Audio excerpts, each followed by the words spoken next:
Okay, hello everyone, and thank you very much for joining me today for the webinar.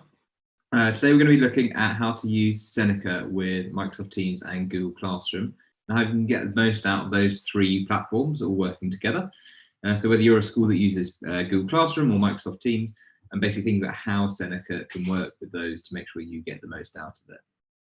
So I'm going to show you a few different bits. I'm going to show you first of all how Seneca actually interacts with basically how you can set up with Seneca, and then also how each stage of the setup process interacts with Google Classroom and Microsoft Teams, so you can see how it all works and how you can get started. A couple of the logistics of how this chat will work is what you'll find is that you are not able to unmute yourself on this call, but that's just to make sure that we don't have everyone talking over each other. But what you'll be able to do is, obviously, if you have any questions, I encourage you to ask those questions, and you can do that using the chat on Zoom. So if you just click on the screen, you'll be able to see at the bottom of the screen there is an option to have a chat, and you can just put any questions you have in there as and when they come up. And feel free to do so as and when, and I will come back and answer those at the appropriate time. So to get started, what I'm going to do is start by sharing with you just some basics of what Seneca actually is, to make sure we're all on the same page, and also how it differs from Google Classroom and Microsoft Teams as an online platform. So the first thing to say about Seneca is that it's a distance learning and homework platform that students can log on to. You as teachers can track progress and set assignments for your students, and parents can also see what their children are up to on their own accounts as well. And some of the best things that are worth mentioning right from moment one about Seneca are that, first of all, it's based on cognitive science. So the content students look at on Seneca, the way it's been developed has been developed in a way that has been working with neuroscientists to basically understand how people learn most effectively. And we've made sure that we've embedded those principles within the Seneca platform. Secondly, from your point of view as teachers, everything is marked automatically, and you can track progress through some nice analytics that you get through our platform. And everything on there from a learner's perspective is adaptive. So the classroom word for adaptive learning would be differentiation. So everything is differentiated automatically through Seneca, by our system basically learning what the students do and don't understand, so that we can basically tailor each session to each individual student at a really sort of granular level. So this will obviously help students to first of all maintain engagement, because it will be pitched at the right level, but also it will help students to progress at the level that's right for them. So it will move students on who are doing really well, but it also keeps students and give them more support and guidance if they're struggling in any particular area. And the last point there, and most importantly, is that it's free to use, so you don't need to dip into any department budgets or anything like that. Everything I'm going to show you in this session is completely free for you, and you can literally go away and start using this right after this session. So you don't need to worry about going into any pots of money or anything like that. Now, I talked about cognitive science, and we, as I say, have worked with a team of neuroscientists to make sure our platform is developed to implement those effective learning strategies and make the learning as efficient as possible. But we obviously wanted to make sure that our application of the theory was effective.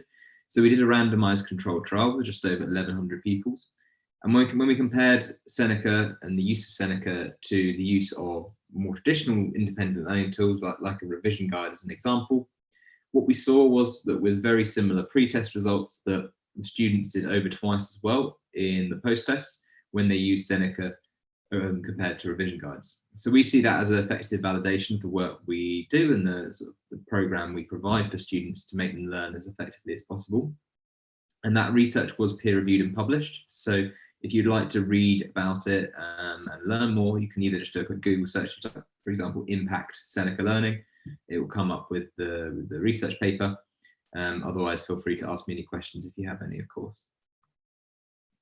Now, in terms of content we have on Seneca, we have content right from year 3 at the beginning of Key Stage 2 to the end of A-level and everything in between. And our content at Key Stage 2 and 3 is linked to the national curriculum. And at Key Stage 4 and 5 is linked to the specific exam boards. So all of our courses are exam board specific. So whatever your students are studying on Seneca, you can be reassured that it's exactly what your students need to know. And currently these figures are a bit out of date. It's about 4.5 million pupils now, about 250,000 teachers and 45,000 parents all using the platform, the majority of those using it for free. And obviously, as you can imagine, there's a lot more people making use of the free resources over the last 6 to 8 months or so and beyond. Now, it's important to say, so I've talked a lot about Seneca and the content it produces and things like that, but it's just to link it back to the purpose of this session and think about how is that different from what Seneca does different to Google Classroom or Microsoft Teams as an example. So to start with, Google Classroom and Microsoft Teams they're very similar products in terms of their function. They work slightly differently, but their main function is the same. And that is to basically allow a way for you to communicate with your students through a platform, which is Google Classroom and Microsoft Teams. Now, there is no content on Google Classroom and Microsoft Teams. It's purely a space for you to share content with your students and with your colleagues. Now, what Seneca does is it provides that content for you. So it enables you to basically use Seneca's content within the context of Google Classroom and Microsoft Teams to basically get the most out of both platforms and make sure it all syncs up together nicely with what you're doing in school. So what I'm going to do now is I think we're going to come in and actually have a look at what Seneca is from a teacher's perspective and think about how it links to Google Classroom and Microsoft Teams and how you can also get set up as a teacher. So if I just go onto our platform here, you'll see that this is our an example of our teacher account. If you've got an account already, you'll recognize this page. If you don't, then you can just go ahead and sign and create a new account for free. So you can go away and do that. And then what you will see is that we have some classes here. Very easy to create a brand new class. You just literally click create class. And that takes you through to this page where you give it a name, which I'm going to call it class name because I'm not particularly original. But when I click create class, that basically creates the framework of a classroom on Seneca for your students. Now you then got these 4 other stages to go through just to get the class fully set up, but they're all very short. And if at any point you need help, there's this get help button here, which will just take you to a relevant help article that will have like a video that will basically talk you through the process in a bit more detail. But I'll go through and show you this process here now. If I click add courses, you'll see I'll be able to come in here, and as a teacher, I can search for courses at the top here, or I can select different age groups. So say I want to select my GCSE groups, and I am a French teacher as an example, and the example I teach is AQA. You'll see I've got 4 different courses I can add here. So I'm going to go ahead and add those 4 courses so that my students can know which ones I want them to study, and also so I can set assignments for these courses as well. So I click add courses at the top. Now I then go through and create an assignment that will make sure the work's marked automatically for me. Again, if I need help, I can click get help here, but otherwise I can just go straight in and click create an assignment. So here I've got those 4 courses that I added. I'm going to choose this one here. And if you're familiar with the French AQA GCSE spec, you'll recognize this breakdown from the specification. I can go in here and basically select any of the different sections that I want to set for my students. And when I'm ready, I can see at the top here, you see how long it's estimated to take. And I can then assign that to my students here. And I can give the assignment a name. So whatever it is you want to call it, I'll call it French week 1.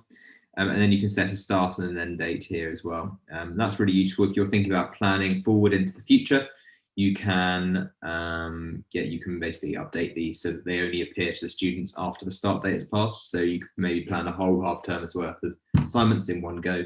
There's nothing to stop you doing that. And then when you're ready, click create. And that takes you through to, just get rid of this. It takes you through to the next stage. So next stage is to add students to your class to keep track of their progress. And this is here, you can just invite your students. So this is the first main bit. You'll see an integration with Google Classroom and Microsoft Teams and how it works. So if I click on invite students, because we've got a different setup in lots of different schools, we're aware that teachers will need a number of different ways that they might want to share this class with their students. The way it works is you share a link with the students click on that link, and then that basically connects you to that student. And then that allows you to set work for them, see all the work they're doing, and understand how they're progressing. Now, for the purposes of this session, I'm going to show you these two options here, the Google Classroom and the Microsoft Teams. There are other options which might be worth exploring, but as we're talking about Teams and Classroom in this session, let's look at these two as an example. So if I wanted to share this link to join the class on Google Classroom, I could just click on Google Classroom, and that would open up a new tab, which would take me through to Google Classroom. I can choose which class I want to share this to. So for example, I want to share it to the Year 10 group that I've got here. And then there are 4 different actions you can take on Google Classroom. The created assignment, ask a question, and make an announcement are probably pretty self-explanatory. The only one that probably needs a bit of explaining is create material. And this links back to what I was saying earlier with the idea that Google Classroom and Microsoft Teams are purely a vessel, a communication platform for you to communicate and share resources and material on. So if you want to create your own material, you can do so by clicking here and using this action. But for this purpose, what we're going to do is where we're sharing a joining link, I always recommend using the make an announcement button. And that will basically take you through to create an announcement. If you click go, then it will just give you some ideas or some boxes to fill in. You can see that link's been generated here for you already. I can put a message in here, something like click the link to join the class or something, whatever it is you want to put. And then if I've got a few options here, I can just set it for particular students if I want. I can also schedule this post for later, or save it as a draft, or just post it straight away. But for now, I'm just going to click post in the top corner. And that will take me through to basically say, thanks, posted. Do you want to view what it looks like for your students? Let's go and have a look. And you'll see here at 17:14, click the link to join the class. The link will just pop up there in a second when it loads. There it is. And as a student, I can then go in here and I can see this and I can click on it. And what you'll see is the student will then be presented with this pop-up here when they click on the link that will just say, congratulations, you've just joined class name. That's the name I gave the class, if you remember. And then if the student clicks continue, it will take them through to those 4 courses I set up, and also that first assignment that I set here that the student can start learning. So that's how the process looks from a student's perspective through Google Classroom. Just while I'm on Google Classroom, it's important to mention here that this message has gone into what's called the stream. And this is kind of like your message board on Google Classroom. So this is where anything you can communicate to students goes, but also allows students to communicate with you. You can see here that I can add a comment, for example, and I can also share things with specific students if I want to. So that's the process on Google Classroom. Makes sense to show you the same process on Microsoft Teams for those of you who are in schools that work with Microsoft Teams. So again, I'm just going to go back to this stage where I'm inviting my students. I can then click on Microsoft Teams. And it's a fairly similar process. The difference with Microsoft Teams compared to Google Classroom is that Google Classroom sets up what they call classes, but on Microsoft Teams, they call them teams or channels. So the teams could be something like a department in your school, and then a channel might be a class within that department. So I know in here that on my Teams account that I've got a Year 10 maths group set up. So I want to share this link to my Year 10 maths group, even though it's a French assignment, French class, but that doesn't matter too much. You'll be able to make sense of whatever you do in your context. And again, I can add a little message here. Click the link to access to join the class. And the link's been generated there. And in the bottom corner down here on Teams, I can click share. And you just get this confirmation that the link's been shared. Now, if I go into my Microsoft Teams, what you'll see here is this maths has gone bold to say that there's a new message in there. And if I click on this, you'll see here at 17:16, that click the link to join the class has just been posted there for my students. And again, this is like the equivalent of like the message board that you get on Microsoft Teams. It looks slightly different to to Google Classroom, but it's exactly the same process. This is where you communicate with your students through this Posts tab at the top here. And if as a student I was to click on this link, it would take me through to my class, just like it did before on Google Classroom. So once we have some students joining the class, we then have the option to invite other teachers. So the way that to invite other teachers, I'll just refresh now because a student has now joined that class. There you go. So to invite other teachers, again, you can get help if you need it, but otherwise you just click get help. Sorry, get invite teachers, and that allows you to share data with your student, also with your teachers, and also allows them to have access to set assignments if they need to. And this is really useful in terms of if you co-teach a class, but also to give access to the data to your head of department or your senior leader. You can do that just by typing their email address in here, sending them an invitation, then they can access the class in exactly the same way you can. So those steps you can just take.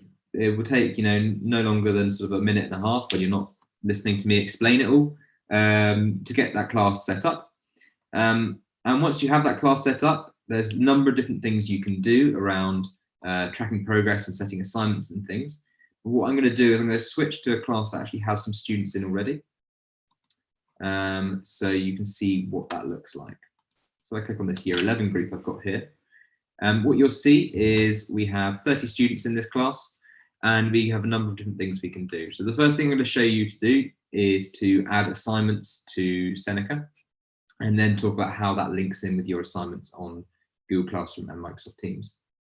So if I click add assignment, in this case, I've got 2 courses on this class. So I'm going to choose this Geography GCSE one. And just like I created an assignment before when I was setting up that class previously, I can do things like I can choose whichever classes I want. And I can click whichever topics I want to set for my students. And don't forget, each of these topics is completely personalized to the individual students. So you'll see here that the next step is to select individual students. If I want to just set it for some students, I can, or I can just leave it as all.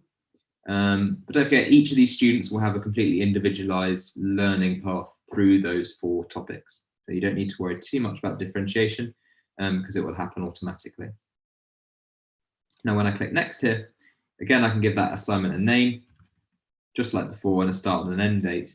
Now, the difference is this time, you'll see, the reason I've shown you that process again, is that we can have, we can have here an option to share the assignment. So again, there's a few different options for you. But this time I'm going to show you Microsoft Teams and Google Classroom. So let's again show you Classroom first, then I'll show you Teams afterwards. So I click on Google Classroom to share this assignment with my students. Again, it's a similar process. I select the class.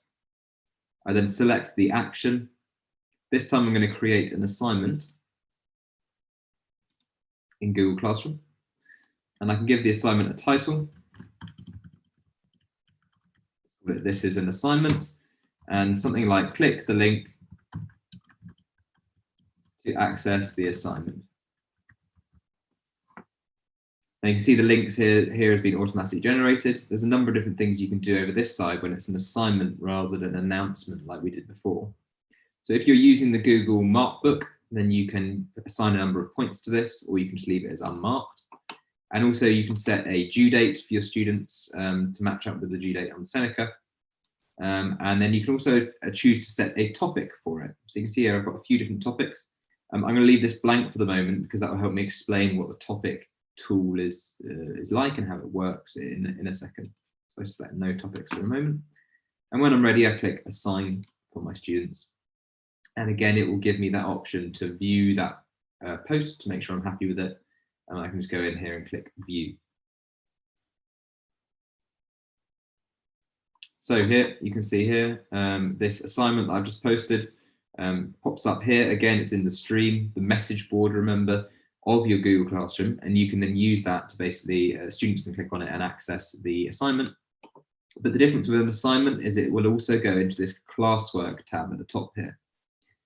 Now, it's important to say on both Google Classroom and Microsoft Teams actually that however you see your class or your channel on Microsoft Teams and Google Classroom is exactly how your students will see it as well. So the way the topics function works is that it allows you to basically organize your different content that you're uploading for your students to make it easier for you, but also make it easier for your students as well. So you'll see here at the moment it says this is an assignment. That's the one I've just set. It automatically sets at the top here because I set no assignment. If I want to organize it, I can just click on it and drag it down and pop it wherever I want. I'm going to pop it here under topic 2. And you'll see here it just pops there. So that helps your students to organize their work, but also for you to organize your classroom as well. Now it's very easy to make a topic. You just click create and then topic, and then it will allow you to basically name a topic however you want. And it will pop up just like it has done here. So again, that's the process in Google Classroom. Let's go back and show you the same process in Microsoft Teams. So here we are again. Remember, we've just created an assignment. We're going to share that assignment through Microsoft Teams. Again, we select that channel. I'm going to click this Year 10 Maths group. And again, I've got this link's already being generated, but I can click the link to access the assignment. Click the link to access the assignment. There you go, and share down the bottom here. And again, if I go back to my Teams account, you can see here at 17:23, I have here click the link to access the assignment. And just like before, if I was to click on this link, it would just take me through to that assignment for my students. Now, when your students start to complete work, you're going to get lots of nice data on what your students have and haven't been doing.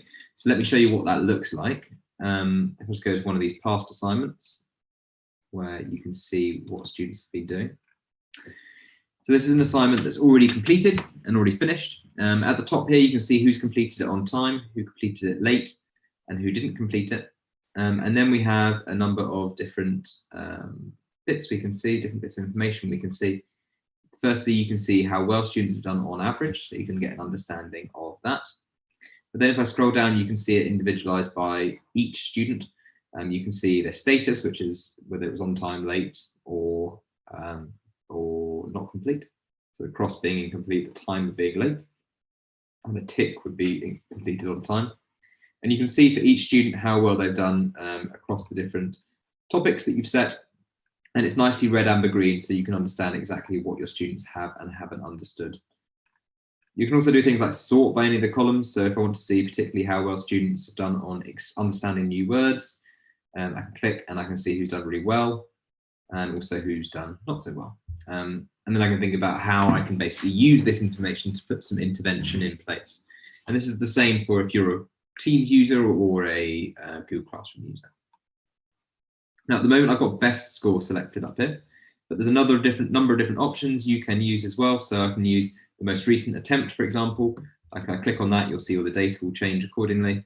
But there's also other options for worst score, average score, the number of attempts, and also the total study time. So I was just to select any of these, you can just see the data change accordingly, according to whatever you select. Now, once you've got all this data, this is obviously really useful and handy in terms of understanding what your students have and haven't understood. But then there's also the sort of question about what you do with this data and how you make the most out of it. And you could obviously put some interventions in place yourself, and I'm sure that's something you would look to be doing. But there's also the option to use what we call the Smart Reassign feature on Seneca to basically give a really tailored follow-up activity for your students to basically make sure that they are working on the areas that they struggle with the most. And to do a Smart Reassign, it's just this button at the top here. And what it will do basically is it will look at all this data we've got below here, and it will allow you to reset the work for your students based on how they did in the assignment. So you could set it for everyone who's not completed it, and everyone who got less than 50% as their best score, as an example. You can also choose to set it for anyone who's got less than 80% as their best score. And then when I click Reassign and give the assignment a name,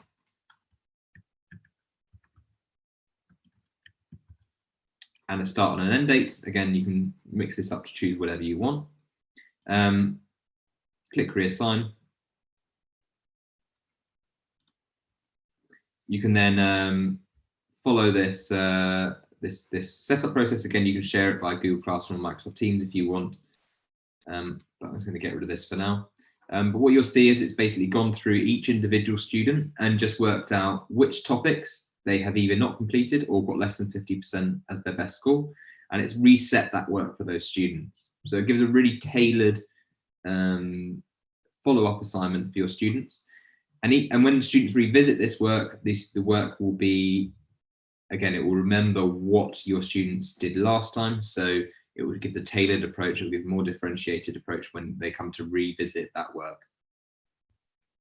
So that's a really useful feature. We're seeing a lot of schools use this at the moment in terms of catch-up work with if people are out self-isolating or bubbles are out of school for any reason, and then to use this as sort of an intervention to try and support students to catch up on any work that they've missed. So they're setting assignments, then using the smart follow-up, smart reassign to follow up on the work that they've done. Now, this data is obviously all really useful in terms of using this, but this is just when you set an assignment for students, they complete the work, you get the feedback. You're probably also going to want to see work for your students when they do stuff independently, which hopefully they start to do. And for that, you can use the Insights tab.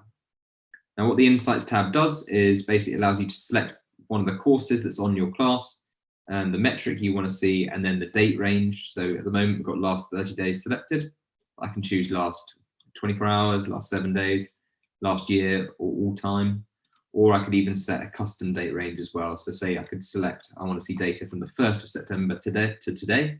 I could do that just using this custom date range.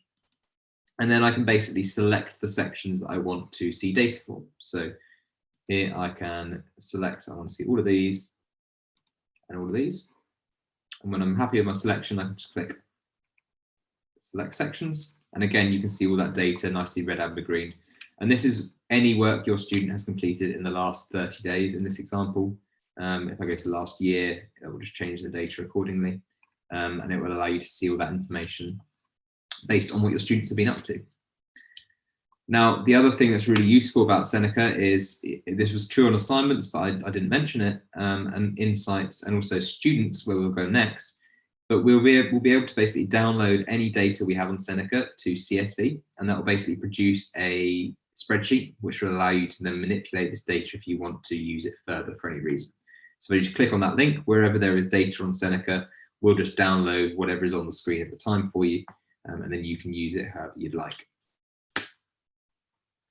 Now, the final place you can see data is in the Students tab, and this is sort of the highest level overview of what your students have and haven't been doing on Seneca.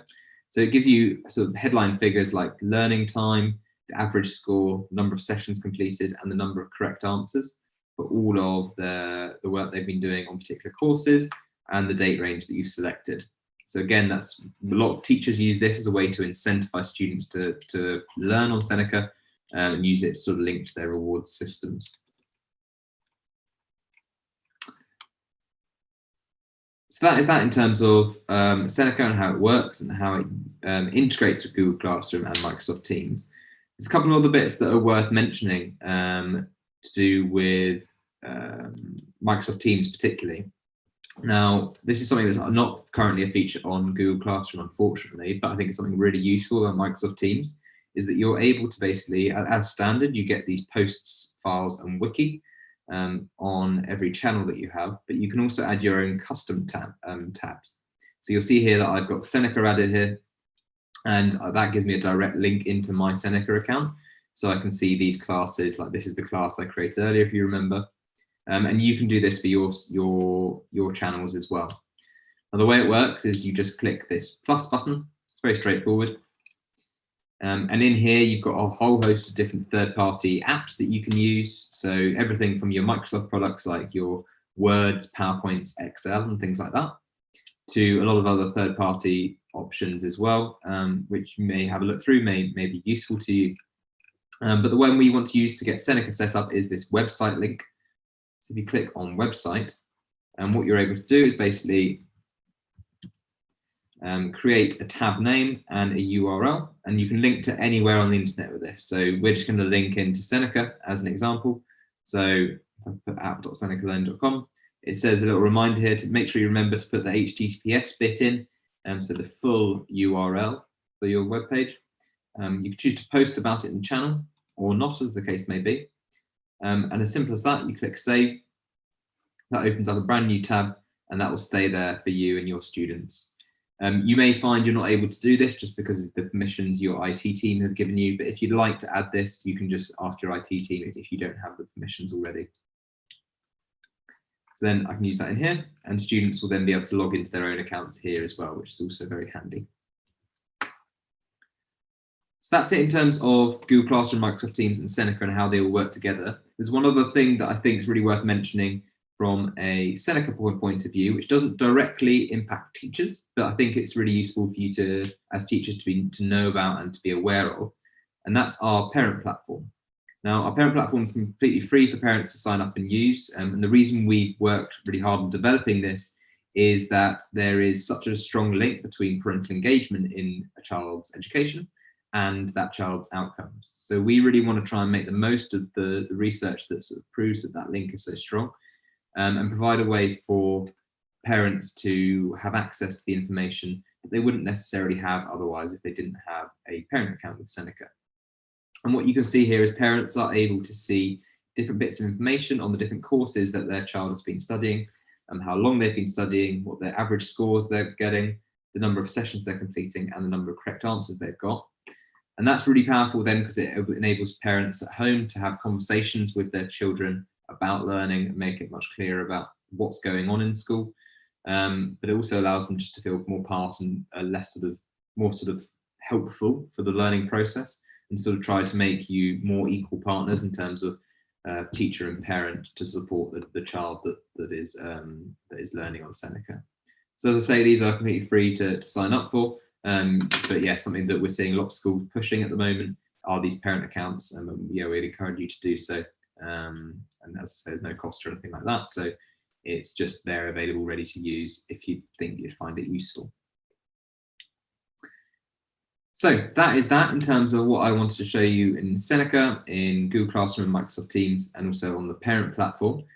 It's about time I probably stop sharing my screen and go full screen for you and see if there are any questions from anyone on the call. If you have a question but haven't had a chance to write it in the chat yet, now's your time, so please do get those questions in. Right, okay, so I can see a question straight away from Brett. Says, can I link the Seneca assignment to a Teams assignment, or is it just via the links in the Teams channel? So at the moment, Brett, we just provide you an option to share it into a channel on Teams. It doesn't link into the assignments, unfortunately. Okay, are there any other questions from anyone?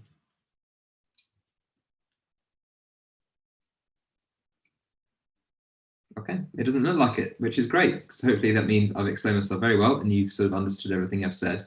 However, if you do want to revisit any information, if I went too quickly on anything, or if there's anything you want to sort of understand how to use better, what you can do is you can go to our Seneca CPD YouTube channel, which this session has been live streamed onto straight on. So I'll pop a link in the chat right now. There you go. So if you go there, you can basically rewatch this video, just watch different bits that you want to catch up on, and you can then obviously subscribe for other videos that are useful for you as well. But thank you very much for joining, and I hope you enjoy using Seneca. And if you need any help, there's the live chat on our website, which will allow you to access my colleague Olivia, and she'll be able to help you get set up if you need any support. But otherwise, thank you very much for joining. Just one last question to just come in from Alistair. Alistair says, when creating the tab in Teams, if a student leaves themselves logged in, I assume that means can everyone see it? So the way the tab on Teams work is it links to a website that you need from your device that you're accessing, so from your computer, from your laptop, from your phone. You need to be logged in to Seneca to be able to access that. So if a student leaves it logged in, you'll only be able to access it through that device or through that account if it's a school computer. So if it's on their phone and they leave it logged in, then that's not a problem. And the same for you. If you sign into Teams on your tab, that doesn't give students access to your team, your Seneca, because the students will just sign into their own accounts, if that makes sense. Okay. Great.